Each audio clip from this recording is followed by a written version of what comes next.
So let's have just 5 minutes of brief yesterday what we discussed exactly. Okay, so basically we just discussed, as part of this infrastructure as a service. Okay, so whatever we discussed yesterday in the cloud prospect of. Okay, so here is my cloud, and then we have one any subscription tenant in the subscription itself. We just need to have some tenant ID so that it is going to have your multiple subscription information. Okay, so in this subscription account, okay, you may have multiple uh,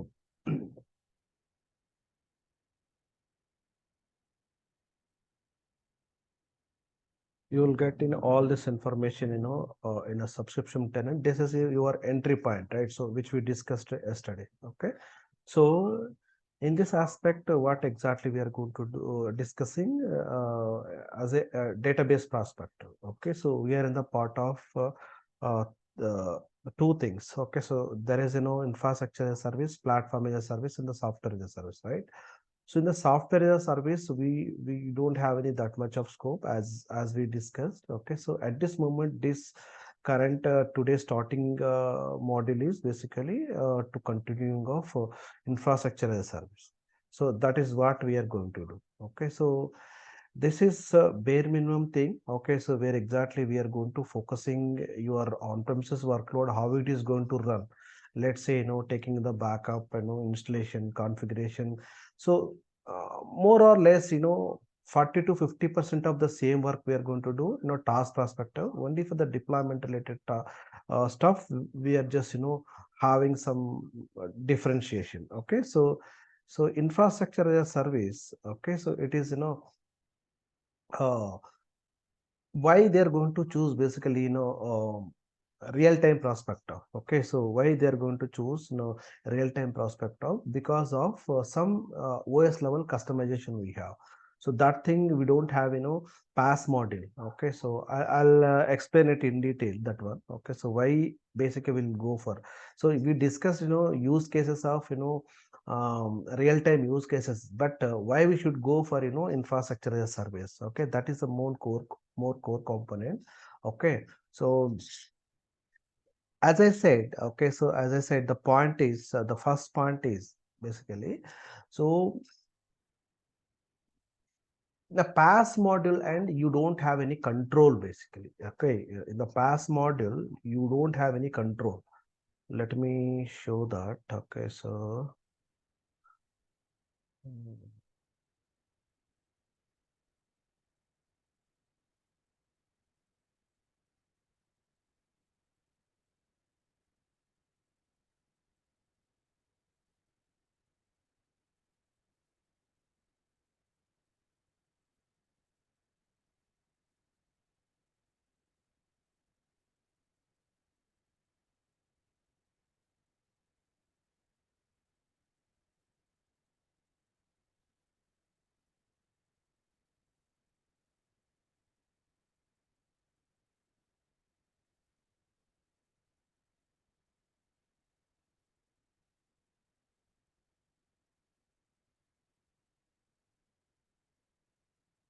bear with me. I just want to uh, focus on this infrastructure as service perspective. Okay, so the main question is why we should go for the infrastructure as service. Okay, so in the traditional manner, okay, so we are working in last 5 years, 6 years, 10 years maybe. Okay, so we have network team, different storage server team, and admin team, and some application middleware team. The database team is separated application. This is in our traditional method which we are currently doing last or 5 to 10 years. Okay, so even when the database started, we are using the same traditional method. Okay, and in the cloud end there is a two three scope which we discussed, right? So this infrastructure as service, platform as service, software as service. In the infrastructure as service, whatever we discussed, the business use cases. Okay, case one with completely, going off, pay as you go model with the deployment, and a case two, which we have, leverage our existing licensing factor. Okay, so and case three, the lift and shift method of topology migration. So in this aspect, what it will go, okay, so you don't have any control on a underlying network storage virtualization. On top of it, okay, so we are going to use for the OS middleware runtime and application. Okay, let's say you have one application. Okay, so that is basically dependency with the just a minute. Okay, so you have one application. So when we are going to infrastructure as a service prospect, you have one application and a database server here on premises. Okay, so this application, this may having, okay, so uh, running a couple of bad jobs. Okay, so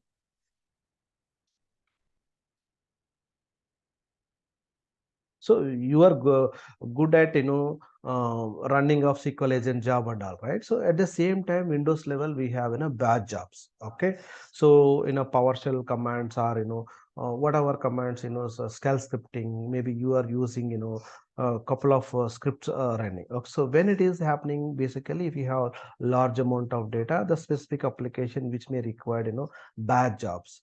And also every time they are going to do some R&D with their own OS compatibility workloads. Okay, let's say some application which may required only for the specific OS related. Okay, so in that case we will go for a infrastructure as service. Why? Because infrastructure as a service, and we have this is database server. Okay, this is a DB. Okay,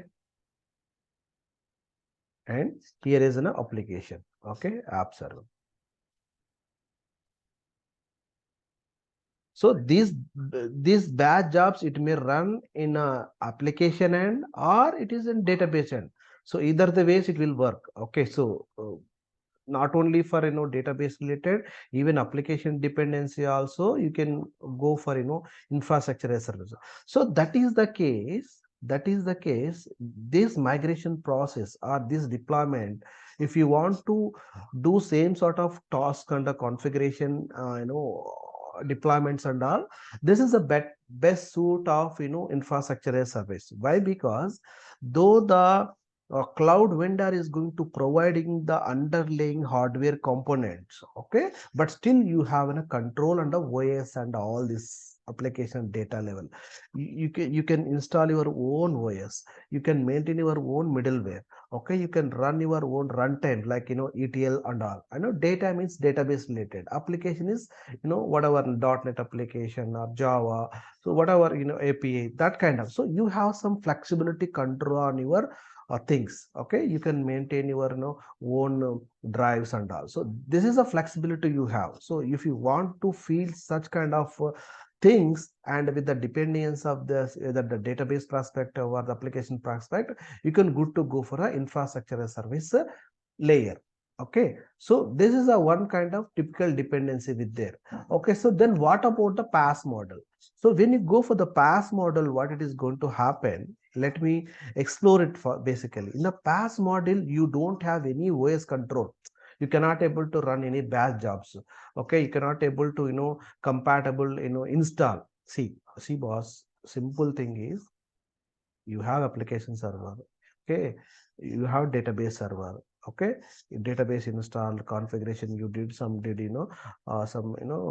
high availability or whatever you are going to do. If it is in standalone, you can run it, but there is some tools requirement. Okay, application wants to install on that particular server end. Okay, let's say you have backup tool.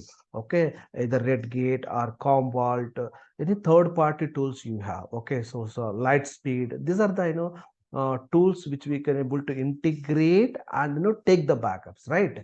So that is the case. What we are going to do typically in the real time environment, we are going to install that DLLs. Okay, I'm just, stopping the recording. I just want to show you folks actually. So what I want to tell here, so basically the when we are going to infrastructure as service and the platform as a service, okay, so because of this dependency things is there, okay, so that it is going to that it is going to help to manage the your infrastructure in the right direction. Okay, so we are currently infrastructure as survey that we are going to deploying it here, right? So yesterday we had so just small information, right? So we have a resource group, right?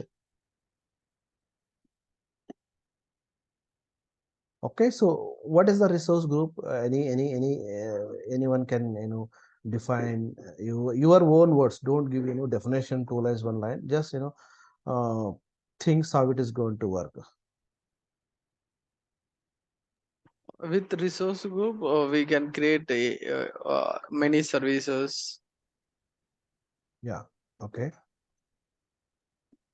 Yeah, a resource group is a kind of group or container where we can, store all use services. We can segregate, kind of resources, and we can keep it in a resource group. Yeah. Excellent, buddy. Right.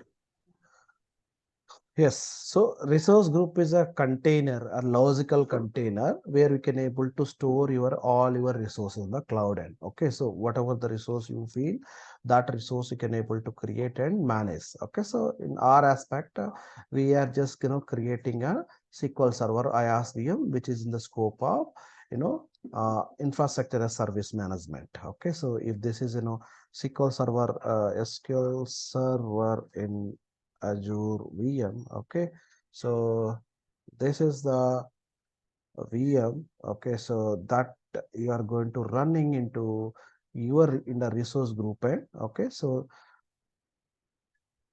this is IaaS. It will comes under the scope of infrastructure as service. Okay, so this is what we are going to do the deployment prospect of. So the subscription is your entry point of your cloud environment of your organization. Okay, so it's like boss Gmail.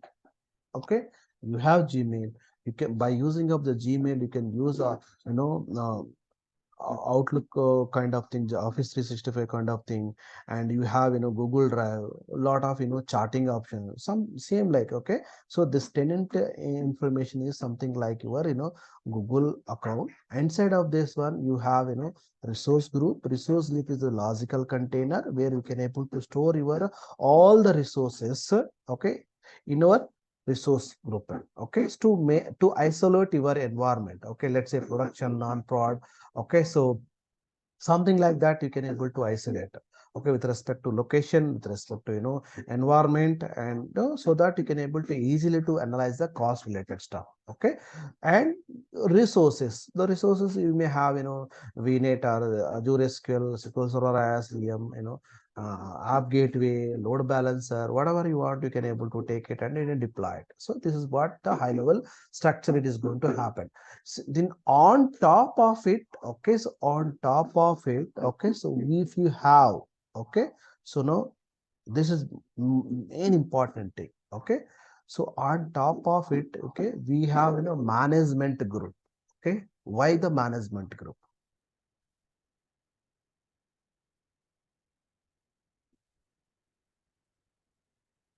Okay, so this management group, okay, let's say your organization handling multiple customers, right? Your organization handling multiple customers, okay, having hundreds of subscription into this tenant 10. So let's say you have multiple subscription. Okay, so how we are going to manage basically? So you will take multiple subscription over here, and no.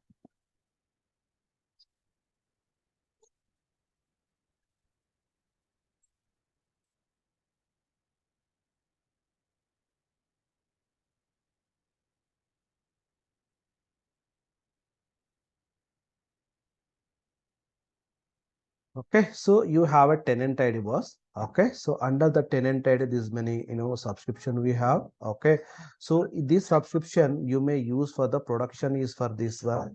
Okay, so you may use for the production is this one. Okay,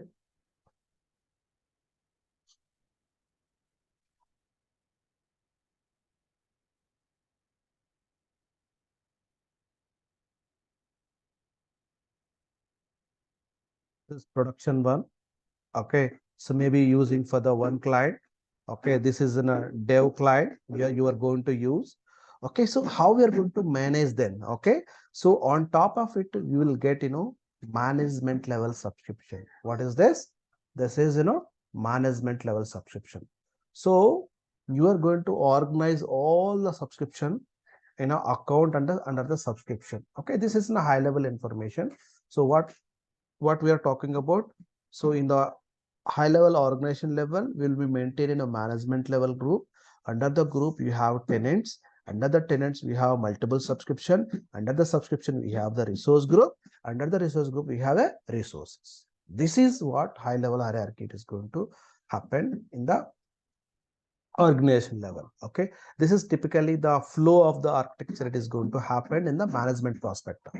Okay, so this is high level one. Just rejoin. I'm just going to disconnecting this one and rejoin the same link so that we can let's start the deployment process. Okay.